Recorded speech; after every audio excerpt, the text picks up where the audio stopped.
As a wildlife photographer, I really get frustrated when a new camera gets released, because most of the first impressions and reviews, previews, etc., whatever, they always tend to show the perspective of a portrait photographer or a landscapist or a hobbyist, whatever. They almost never cover the important features, the important aspects of a camera or a lens or whatever that would be interesting and useful for a wildlife photographer. So this is definitely not a standard camera review. I assume you have already checked the specs of the camera. So this is my take as a wildlife photographer on the key feature that distinguish the camera from the rest of the market today. Wildlifers got really excited in 2011 as Sony announced the A77, which was really groundbreaking at that point. It was it's a crop camera. It features 24 megapixel sensor, APS-C, and 12 frames a second. It's really groundbreaking because the price tag was really couldn't be compared to anything else on the market at that point. So it was really cool at that point. It also features somewhat new technology, at least for the DSLR cameras. It's called DSLT because the mirror doesn't flip around. So what it has is a translucent mirror that bounces a little bit of the light to the viewfinder, but then passes the rest of the light to the sensor. So basically the mirror doesn't have to flip whenever you take a picture.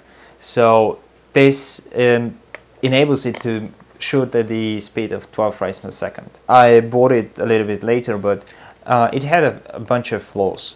The autofocus was not really certain all the time.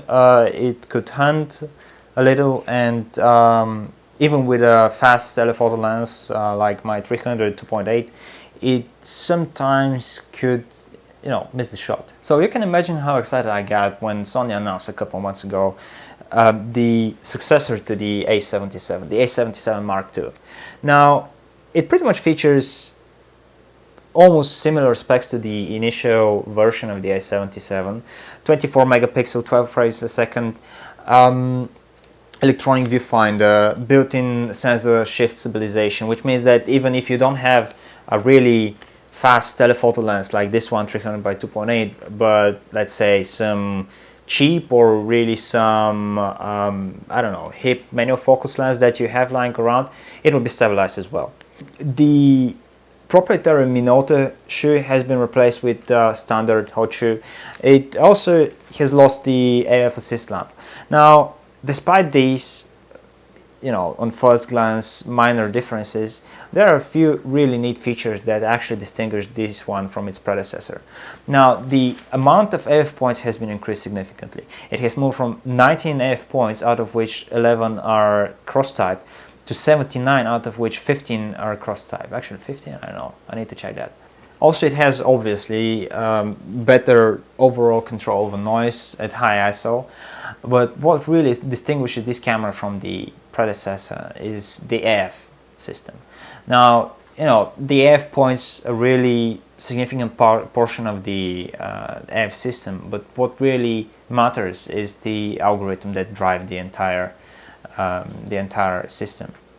First one, as I said, it really has lost a few moments. I mean, I've lost tons of shots because the AF just wasn't that fast. It wasn't really certain whether this is the spot that I wanted to shoot, and that's why it didn't really let me shoot at the certain moment that I wanted to. Now, this one, on the other hand, is rumored to have the fastest autofocus system out there right now. So it features a couple of really neat new autofocus modes, like the Expand Flexible Spot AF and the Lock-on AF Expand Flexible Spot AF. Now, the way these modes work is pretty much similar to the standard Spot AF. You choose a certain point that you want to autofocus on, and let's say this is a bird, and let's say it just takes off. You would like to pan it and follow it with your camera, but if let's say your hand shakes a little bit or you slightly loses it from the AF point, instead of trying to hunt and find the new object behind this AF point to focus on, the camera actually would use the adjacent 8 points to keep a track on the object that you have focused on previously. The Lock-on AF extended flexible spot, on the other hand, instead of using just the 8 adjacent spots, it would also use the rest 70 sensor points, which really enables you to follow and track objects that are really rapidly moving from one end of the sensor to the other. And this is something that I haven't personally used yet. I've had this camera for over a month now, and I was able to do around, about 8,000 shots with it. I've mostly used the standard extended flexible spot. It works really great, especially whenever, as I said, you need to track or pan or just follow an object that moves really rapidly. But what really distinguishes the camera from the predecessor, despite everything else that I've just said, is the significantly and unimaginably increased buffer size. Now, with the old version, you are able to do about 13 to 16 raw files until the buffer is full, and it depends on the mode that you shoot in, but bottom line is you are able to do about a little bit more than a second of 12 frames a second burst shoot. With this one, you could do about 23 to 26 frames, depending on the mode you're shooting in, which are solid 3 seconds, 8 frames a second, which is the high burst, or about 2 solid seconds of 12 frames a second. If you're a wildlifer, you know that whenever you take a shot, it's not at the moment that the action happens. It's just a slight millisecond before the actual action occurs, right? You wait for the the signs that the bird to just start wagging its tail or prepares to take off or something, and then this is the moment that you just press the shutter button. With any other camera, you would hesitate whether this is a moment to press the shutter or not, because usually the buffer isn't endless, and you really try to cherish the the few shots that you have. With this camera, it's not that big of a deal, because if that wasn't the moment that you were waiting for,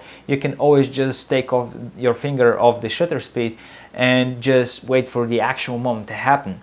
The camera really is fast. It can really sync the buffer to the memory card, depending on the speed of your memory card, but it could technically just flush down everything you've just shot and clear out for the actual moment. Another really cool feature that I was really anticipating, especially after Sony announced the A99, which was released just a couple of months after the initial A77, is the so-called AF limiter. If you're shooting wildlife, you probably have some really fast AF lens, which most likely would have on the side here a panel which would limit the AF motor to, let's say, not hunt in the whole range, but just between 3 meters or 6 meters or whatever and infinity. If the motor doesn't have to move the lens from the one end of the range to the other, but just from the middle of the range to the other, then there isn't really that much time to hunt, right? The AF limiter, what it basically does is you point in camera and say, I want you to focus between this point and that point.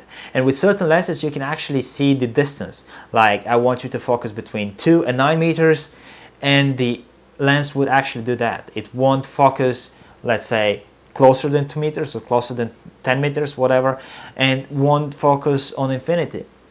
And this is really cool, because let's say if you're shooting behind a fence, if you're shooting and there is tall grass between you and your subject, that might or might not interfere with the autofocus, it just won't matter, because the AF system will know that the object you're trying to focus on is further than this grass, or closer than the mountains that you're using as your background, and just won't bother to try to focus on them. If you're watching this review, you probably have read already the specs of the camera.